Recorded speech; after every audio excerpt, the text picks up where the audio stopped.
Koliko je mrtvih, pogrešenih, ranjenih in zajetih, ne ukrajinska ne ruska stran uradno ne razkrivata, oziroma v luči informacijske vojne pomanjkljivo in zavajajoče. Po ocenah tujih analitikov naj bi jih bilo na ukrajinski strani okoli 500 000, na ruski okoli 1,2 milijona. Як світ на це дивиться, як людей уничтожають, дітей, будинки, морозять людей, я не знаю. Izgubljene generacije, porušena demografska slika, 7 milijonov ukrajinskih beguncev po vsej Evropi, 4 milijoni notranje razseljenih.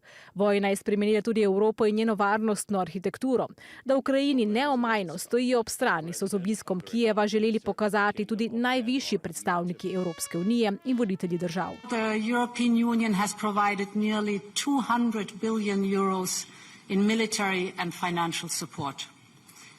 More than any other partner, and there is more to come. Po 1461 dneh pa vojni izčrpavanja kljub določenemu napredku v mirovnih pogajanjih ni videti konca.